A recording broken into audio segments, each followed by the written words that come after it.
Um dos sinais do esgotamento, a pessoa ela parece que ela fica super produtiva.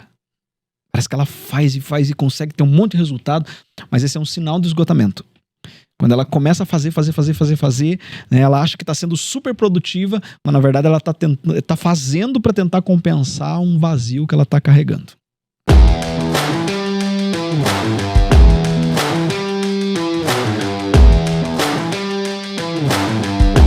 Muito bem, sejam todos muito bem-vindos ao nosso segundo episódio aqui do Projeto Plenitude. Hoje nós estamos aqui com muito mais conteúdo bom, né, Reinaldo? É isso aí. Hoje nós vamos aprender e mergulhar aí e refletir também sobre uma liderança equilibrada, né? E quais são aí os sintomas, os sinais de alguém que lidera, que pode estar identificando que há um desequilíbrio, que há algo errado acontecendo. Então, Reinaldo Albuquerque, por favor, fala para nós aí o que é plenitude na liderança. Bom dia, Natan. Bom dia aos que nos acompanham aqui nesse segundo episódio. Sejam muito bem-vindos. Eu já quero pedir aqui, se você não é inscrito no canal, se inscreve no canal. Isso aí, que pessoal. É de extrema importância. Deixa o seu like aí também. Isso também é importante para nós. Comenta aqui. Também, marca pessoas, né? Isso que envia para alguém também. Para um líder que precisa ouvir. Hoje, a ideia desse segundo bloco aqui é justamente despertar a consciência. Fazer com que entendam, né, qual área precisa ser trabalhada, desenvolvida. E plenitude é liderar sem se perder de si. Então, é encontrar esse equilíbrio entre resultados e bem-estar. Eu posso ter alta performance, mas eu não posso perder o meu propósito. Então, porque muitas vezes a gente se perde no propósito. Então, muitos líderes acabam se perdendo no propósito justamente por causa do resultado. Hoje em dia, eu tenho experiência com empresas, trabalhando em empresas, e a gente vê que a cobrança em cima de resultado é muito grande. Então, os líderes eles são muito pressionados para ter resultado, e acaba que muitos líderes eles se submetem muitas vezes de uma forma que acabam se perdendo de si. Acabam muitas vezes tendo que mudar o seu comportamento, muitas vezes dentro da empresa, e isso vai causando o estresse. Porque toda vez que eu falei um pouquinho aqui no primeiro bloco a respeito do perfil comportamental. Então, cada um de nós tem um perfil. Então, tem perfil que ele é muito mais voltado para resultado, mas tem perfil que ele é voltado para harmonia. Tem perfil que é voltado para felicidade, tem perfil que é voltado para qualidade. Então, quando uma pessoa, por exemplo, que tem um perfil voltado para harmonia, ele é cobrado demais por resultado, ele acaba se perdendo de si. Porque ele vai focar muito no resultado, que é o oposto do seu perfil. Porque como o seu perfil é harmonia, ele preza muito pelo bem-estar de todo mundo. Mas para ter resultado, ele vai ter que confrontar muitas vezes aqueles que estão à sua volta. Então isso vai ser desconfortável para o perfil natural do líder. Olha só que interessante. E aí com isso, ele acaba se estressando, acaba se esgotando emocionalmente, porque ele está fora do seu perfil natural. Então, quando eu falo a plenitude na liderança, é justamente cada líder entender o seu perfil, né, para poder... de repente ele vai trabalhar, não é que um líder, por exemplo, que tem um perfil de harmonia, ele não possa ter resultado, ele pode ter resultado, mas ele precisa trabalhar dentro do seu perfil para que ele alcance resultado, mas sem se perder de si. Então, por exemplo, agora quem é focado em resultado, muitas vezes, e ele vai ser cobrado, ele vai entregar o resultado, só que isso também gera nele uma ansiedade, porque ele quer resultado muito rápido, Quem é voltado, por exemplo, para a qualidade, muitas vezes, ele para ter resultado, às vezes ele acaba comprometendo a qualidade, porque precisa fazer muito rápido, entregar em menos tempo. Então, e aquilo vai também causando estresse. Então, a plenitude na liderança é justamente a gente entender primeiro quem nós somos, qual é o nosso perfil. Por exemplo, o meu perfil é voltado muito para a qualidade. Então, eu não sou tanto de resultado, mas eu atinjo resultados, mas sem perder a qualidade. Hoje eu sei, eu não sabia. Então, eu posso dizer assim que até 2018 eu não me conhecia. A partir de 2018 que eu comecei esse olhar para dentro. Eu fui buscar, me formei como coach, como analista comportamental, fui descobrir o meu perfil. Hoje eu tenho em casa uma apostila com 20 páginas falando do meu perfil. Então eu faço inclusive essa avaliação de perfil hoje para líderes, né? A gente faz uma avaliação de perfil, monta uma sessão estratégica de como o líder ele pode trabalhar em cima do seu perfil, tanto pontos a melhorar, né, quanto explorar ao máximo os seus pontos fortes, né? Essa era uma dificuldade que eu tinha. Eu descobri, quando eu descobri o meu perfil, eu percebi que eu tinha habilidades naturais que eu não explorava, né? Então, a partir do momento que eu comecei a me conhecer, eu comecei a explorar muito mais habilidades naturais, potencializar aquilo que já havia em mim e muitas vezes eu não percebia, né, por não ter esse olhar para dentro. Bacana. E vendo nessa geração que nós estamos vivendo hoje, que esse perfil de liderança ele explodiu muito mais, né, Reinaldo? A gente vê que muitas pessoas que antes não se posicionavam, né, em algumas áreas começaram a se posicionar. A gente vê também muitas pessoas vendendo, né, uma imagem muitas vezes, mas que por trás das câmeras aquilo está totalmente diferente, né? E a gente vê no meio de tudo isso, muitos líderes que eles alcançam um sucesso muito rápido, mas ao mesmo tempo tem uma queda muito rápida também, né? Visualizando esse momento, né? Esse cenário, Reinaldo, como que você vê hoje em relação a líderes bem-sucedidos, né? Que em algum momento acabam perdendo esse equilíbrio, né? Por que isso acontece, né? Como que você visualiza isso hoje? Tem um texto na Bíblia, o segundo livro dos Reis, né, capítulo 5, fala de um homem poderoso. Começa o texto assim, é bonito de você ler. Ele diz: Naamã, chefe do exército do rei da Síria, homem poderoso, respeitado pelo seu senhor, um homem que conquistou várias vitórias para o seu rei. Mas aí o final do primeiro versículo ele diz assim: porém, leproso. Esse homem tinha um porém, né, na sua vida. Assim como muitos líderes hoje, Natan, eu posso dizer assim, de maneira geral, todos nós temos um porém. Ninguém tem a vida perfeita. Essa perfeição não existe. Mas nós vivemos um contraste hoje muito grande entre aparência e essência, né? Então, muitas pessoas demonstram uma aparência de perfeição. Era o caso de Naamã. Lá fora, ninguém podia saber que ele tinha lepra. Porque se soubesse, ele perderia sua posição, perderia seu cargo. Ele seria, na época, a lepra dava para ele viveria fora da cidade, seria tirado, perderia tudo aquilo que era dele praticamente por causa da doença, né? Então ninguém podia saber disso. No entanto, dentro da casa dele, todo mundo sabia. Porque ele chegava em casa, ele precisava o quê? Tirar a armadura, né? Então, enquanto ele estava lá fora, todo mundo estava vendo o herói de guerra. Todo mundo enxergava aquele homem poderoso, batalhador, lutador, vencedor, mas quando chegava dentro de casa, a podridão aparecia, né? Então, assim, eu trago isso muito para a liderança hoje, porque muitos líderes lá fora têm muitos resultados.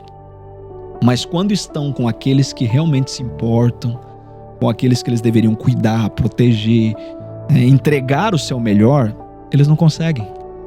Porque eles têm o porém que eles estão escondendo, que eles estão carregando.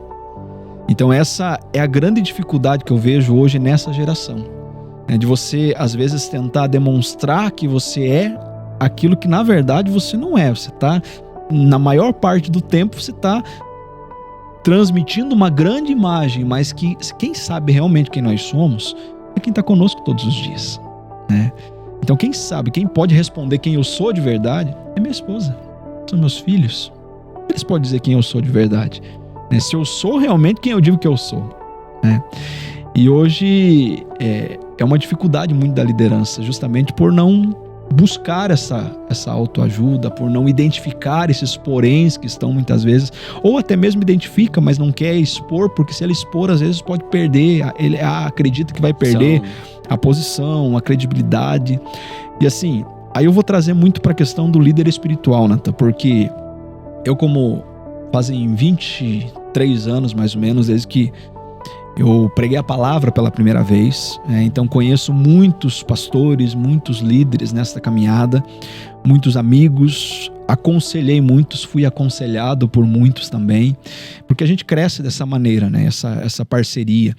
Mas o que eu vejo hoje porque eu sou de uma época em que o pastor ele tinha que ser o cara intocável, né? E muitos pastores, infelizmente, parece que eles ainda estão vivendo essa época em que o pastor é um semideus, né? Ele não pode buscar ajuda de um psicólogo, ele não pode pedir ajuda, né, para um terapeuta, ele não pode pedir ajuda para um coach, porque senão ele vai estar saindo do propósito. Que orgulho é esse? Vamos ser sinceros, né? Qual é a dificuldade de você reconhecer um porém, né? E é por isso que tem acontecido muitas situações que a gente tem visto de líderes perdendo muitas vezes a sua família, perdendo seus filhos, perdendo pessoas à sua volta. Às vezes tem um baita resultado até na sua igreja, mas dentro da sua casa não tem, né?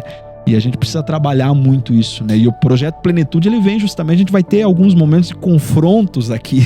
Essa é a ideia do projeto, porque é trazer clareza, né? É falar a verdade, é ensinar aquilo que realmente é verdadeiro dentro daquilo que a gente acredita, tanto na palavra, porque a ideia do projeto não é apenas o conteúdo espiritual, né? Então a gente vai trabalhar também a questão daquilo que é natural, né? Porque nem tudo é espiritual, né?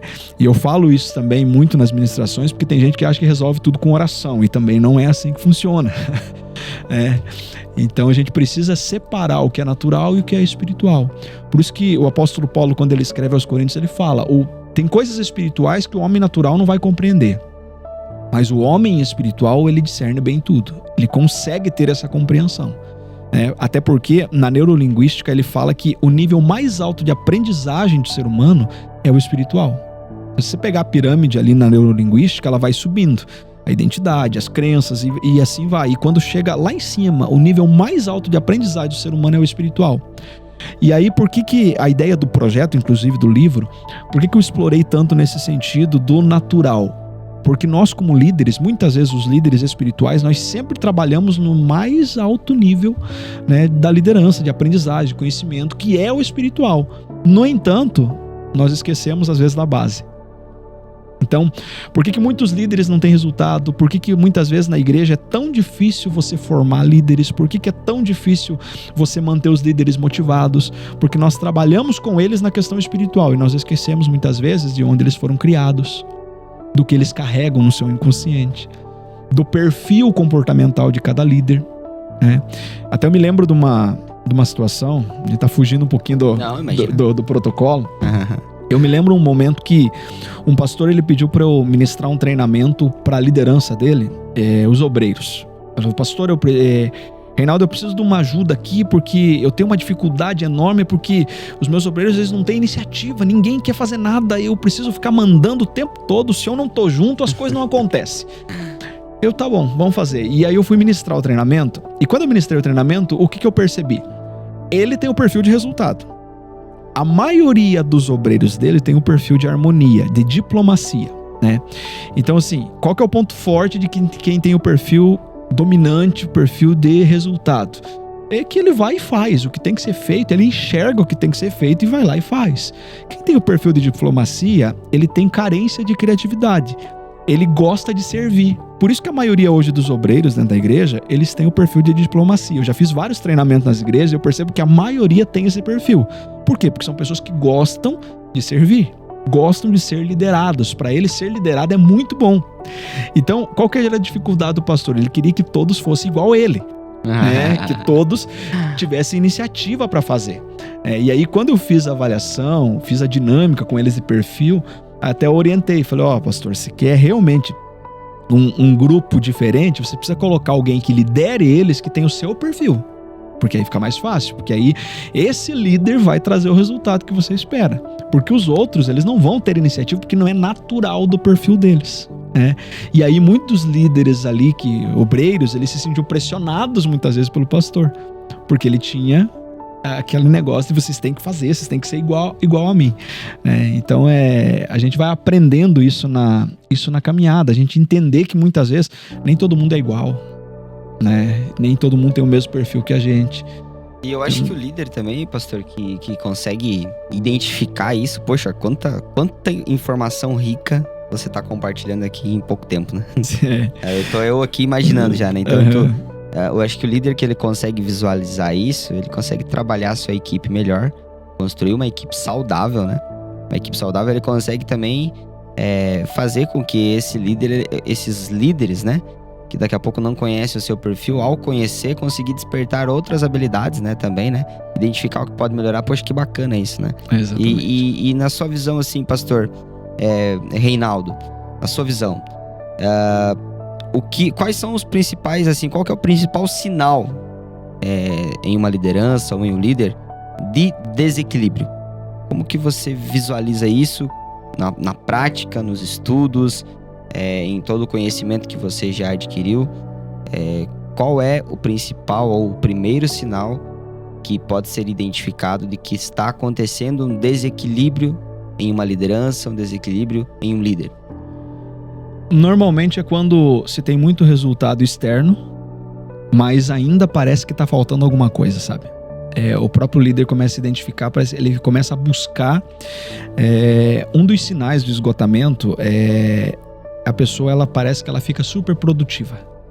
Parece que ela faz e consegue ter um monte de resultado, mas esse é um sinal do esgotamento. Quando ela começa a fazer, né, ela acha que está sendo super produtiva, mas na verdade ela está fazendo para tentar compensar um vazio que ela está carregando. Esse é um dos sinais que a gente vê aí, entra na questão da psicanálise, né? A gente observa muito isso, né? A pessoa, ela começa a fazer demais porque na verdade ela está compensando uma carência interna. Que existe. E o que o ciclo do sucesso hoje ele oferece, né? Ou ele propõe de diferente disso, né? Ele propõe justamente a questão de manter o equilíbrio e ter maturidade, né, nas tomadas de decisões. E essa maturidade eu digo no sentido de você entender quando você precisa parar, né? Existe um exemplo ali que eu coloco no livro, que é o exemplo de Elias, que foi um grande profeta, né? Então, quem conhece um pouquinho da Bíblia já ouviu falar de Elias, né? Um homem poderoso que, quando você lê no primeiro livro dos Reis, ali no capítulo 18, você vê ele vencendo os profetas de Baal e sozinho, né? Lutando sozinho e vencendo 450 profetas de Baal, e um homem que ora e fogo cai do céu, um resultado assim, né, extraordinário, né? Mas aí, quando você continua a leitura, você vai perceber que em seguida ele recebe uma ameaça, né, de Jezabel, né, que era a esposa do rei na época. E quando ele recebe aquela ameaça, é interessante que ele foge para não morrer, né? Porque ele recebeu uma ameaça de morte, ele foge para não morrer. Mas quando ele chega na caverna, ele ora para Deus pedindo para que Deus mate ele. Fala, mas peraí, como é que você foge para não morrer e aí você vai orar para Deus te matar? Pera, tem alguma coisa errada aí. Alguma coisa diferente aconteceu. Então, o que eu percebo ali, Elias, naquela batalha no Monte Carmelo, ele teve um esgotamento, e esse esgotamento ele foi tanto físico, porque se você ler um pouquinho antes, você vai ver quantos quilômetros ele caminhou, vários dias caminhando para poder chegar lá. Então foi um esgotamento físico. Foi um esgotamento mental, porque enquanto os profetas de Baal ofereciam os seus sacrifícios aos seus deuses lá, você percebe no texto que Elias provocava eles, sabe? Ficava, o Deus de você não vai responder, o que está acontecendo? Grite mais alto, sabe? Então ele foi se esgotando também emocionalmente. E quando ele recebe a notícia, a ameaça, ali ele já está... a mente dele já está esgotada. Michael Murdock, ele diz assim que uma mente vazia raramente toma boas decisões, né? Então ele foge para não morrer, e quando ele chega lá, ele pede a morte. Estava esgotado, né? E aí, quando Deus vem tratar de Elias ali, você percebe que Deus não responde Elias conforme ele pede para ser respondido. Deus sustenta ele, dá um alimento para ele recuperar as forças, né? Então, tem momentos que nós precisamos parar. E eu digo assim por experiência própria, que principalmente aos líderes e líderes que trabalham com pessoas de maneira geral, não apenas líderes espirituais, mas quem trabalha com pessoas de maneira geral, tendem a ter um esgotamento emocional e precisam recarregar. Tem momentos que a gente precisa parar e recarregar. E se a gente não para, Deus nos para ou a vida nos para, né? E eu ouvi uma frase, né, até do meu amigo Fabiano Leite. Ele fala: se você não cuidar da tua saúde, você vai cuidar da tua doença. Muito bom. E essa é a realidade. Então tem pessoas que eles não sabem o momento de parar. E o líder precisa saber o momento de parar. Então o ciclo de sucesso, ele propõe justamente isso. Entender que existe um tempo para tudo. Para todas as então coisas. Tem momentos que eu vou ter resultado. E tem momentos que eu não estou na estação de ter resultados. E é isso que eu preciso entender. Qual é a estação que eu estou. Muito bom. E agora falando sobre essa história de Elias, é interessante ver, né, um homem de muito sucesso, né, vamos dizer, como líder espiritual, como um profeta, como um homem de Deus, enfim, como cada pessoa denominar, né? Mas quando a gente fala sobre esse desequilíbrio, a gente começa a questionar algumas coisas. E a grande pergunta aqui, até para fechar esse episódio, que eu acho que vai trazer aí uma clareza ainda maior, é sucesso e espiritualidade. Elas conseguem andar juntas ou não? Não só podem, como devem, né, andar juntos. É o alinhamento de corpo, alma e espírito. Eu tenho, trabalhando com lideranças, o maior líder que existiu, sem sombra de dúvidas, foi Jesus. Ele é o maior exemplo de liderança. E tem um episódio que ele ensina os seus discípulos de uma maneira assim, para mim é fantástica. Eu não vou lembrar agora onde está o texto, mas é um momento que ele olha para uma figueira, né, e ele vai até aquela figueira, e até ele já havia ensinado os discípulos que da mesma boca não pode sair bênção ou maldição. E de repente ele olha para aquela figueira, ele estava com fome, ele foi até ela para ver se tinha fruto. E quando ele chega, não tem fruto. E o que ele faz? Você conhece? Ele amaldiçoa aquela figueira. Mas peraí, que lição ele está ensinando para os seus discípulos se ele, de repente, saindo maldição da boca de um homem, que como é que, o que é isso? O que eu entendo ali? O que ele está ensinando para eles naquele momento, eu vejo que é a questão justamente do que nós começamos falando nesse episódio. A diferença entre aparência e essência. Aquela figueira, ela não era época de dar fruto. Se você for ler o texto, você vai ver que não era tempo de dar fruto. No entanto, ela estava chacoalhando as suas folhas como se tivesse fruto. Então, a incoerência daquela figueira trouxe para ela uma maldição. Porque ela estava manifestando uma coisa que na realidade ela não tinha. Muito bom. Então, aí entra a questão espiritual. O líder precisa saber em qual estação ele está. Se não é estação de dar fruto, eu fico em silêncio. Eu lembro que quando eu passei por transtorno de ansiedade, depressivo, eu tenho um grande líder que Deus já promoveu ele, então, mas para mim, deixo aqui, o pastor Valdivino foi um homem de Deus, assim, na minha vida, foi meu superintendente, meu amigo, e ele sempre dizia para mim nessa época: menino, fica aí, escondido, que Deus vai te tirar daí no momento certo. O que ele estava dizendo com isso? Se recupera, se cuida de você, cuida da tua saúde. No momento certo as coisas voltam a acontecer, no momento certo você volta a liderar, porque quando chegou esse momento não tinha como é que eu ia liderar alguém se eu não liderava nem os meus próprios pensamentos, Então o líder, ele precisa entender que existem momentos que a mente dele vai estar confusa, ele precisa tratar a sua mente. Tem outros momentos que às vezes o seu corpo está pedindo para parar. As doenças psicossomáticas hoje que estão em alta, às vezes é o corpo. E em outros momentos é o espírito. Às vezes a pessoa está bem de saúde, às vezes a pessoa está com uma mentalidade positiva, mas tem um espírito que precisa ser alimentado também. A pessoa sente que está faltando alguma coisa, está desconectado com alguma coisa. Precisa parar também.